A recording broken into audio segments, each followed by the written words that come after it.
जैसे कि आपका कहना है कि जो जन्म जन्म की पुनर्जन्म की अवधारणा है एक वो कॉन्सेप्ट है, लेकिन इस कॉन्सेप्ट को हम इस जीवन में भी देख सकते हैं। बचपन से लेके आगे तक जो बदलाव हैं और उनमें क्या हमारे साथ आगे आगे जाता है और क्या पीछे पीछे छूट जाता है, इसको भी समझ सकते हैं। निश्चित ही ये बड़ी खूबसूरत बात है और ये भी एक बड़ी मुक्ति देने वाली बात है। बचपन से लेकर आज तक जो हमारा ये विकास है, ये भी देखा जाए कई जन्मों की ही एक प्रक्रिया के रूप में आ जाता है। क्योंकि इसमें ये शरीर कंटिन्यूएशन में दिखता है तो हमको लगता है कि ये एक ही चीज़ है। जैसा कि मैं कई बार इस बात को कह चुका हूँ कि विज्ञान भी इस बात को अब जानता है और कहता है कि हमारी स्किन से लेकर हमारे लीवर, हार्ट और हमारे इंटरनल जितने ऑर्गन्स हैं, उनकी सारी सेल्स अपने अपने एक टाइम फ्रेम में रिन्यू हो जाती हैं। एग्जैक्ट डेटा हम उसका सर्च कर सकते हैं। स्किन की कहते हैं 2-3 दिन में हो जाती है, फिर किसी और ऑर्गन की कुछ हफ्ते लेती है, कुछ महीने लेती है। यानी कि हम एक निश्चित समय सीमा को अगर हम देखें तो उसमें हमारे शरीर की एक एक सेल बिल्कुल नई हो जाती है। तो शरीर भी हमारा नया ही हो गया यूं देखा जाए। और शरीर में भी कोशिकाओं के मरने और जन्म होने की प्रक्रिया होती है, यानी कि पुरानी मरेगी तब नई आएगी। तो अब हम पुनर्जन्म किसको देखें? पुनर्जन्म एक जिसको कहें कि ये कॉम्बिनेशन है हमारी पूरी सेल्स का। अगर बॉडी, तो वो तो हमारे इस, अगर हम लंबा जीवन जीते हैं तो अनेक बार नए नए ढंग से वो बदल चुका है।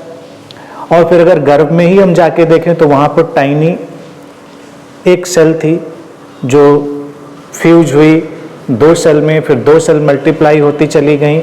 तो वो सब भी चेंज है।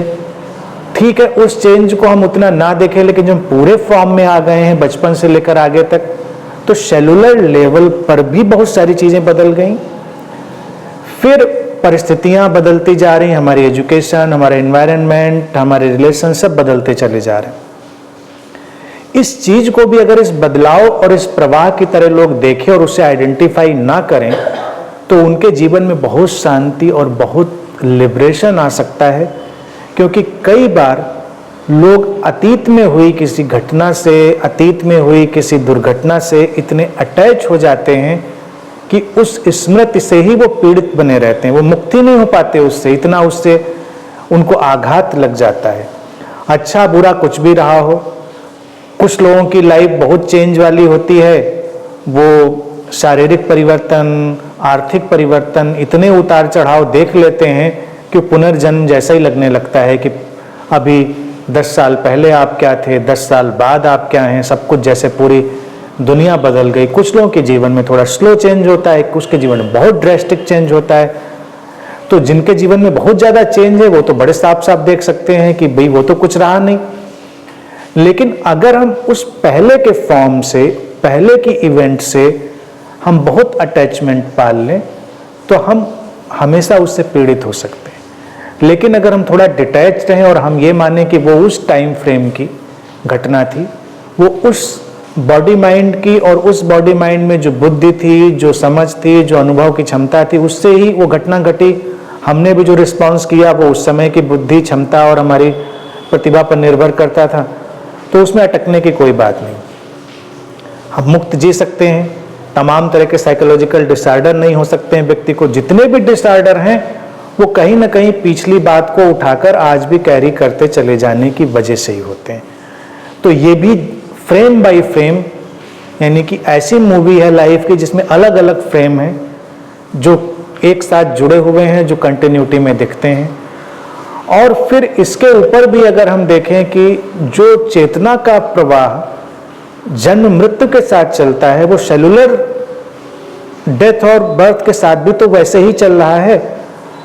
तो जब उस टाइम फ्रेम में कोई घटना घट रही थी तो वो भी एक सर्टेन लाइफ फोर्स था, यानी कि वो उस चेतना से उठी हुई रिपल थी जिससे वो घटा था। तो जो इस समय का बॉडी माइंड है और इस समय का लाइफ फोर्स है वो उसको करने वाला नहीं था, यानी कि वो उसका करता नहीं था। हम हर चीज के पूरी तरह से साक्षी ही है, साक्षी ही थे, साक्षी ही रहेंगे। तो ये चीज़ पूरी तरह मुक्ति देने वाली है। व्यक्ति जब इसको समझ लेता है तो कहीं पर अटकता नहीं है, मैं समझता हूँ, और पूरी तरह से साइकोलॉजिकल फ्रीडम के साथ वो जी सकता है।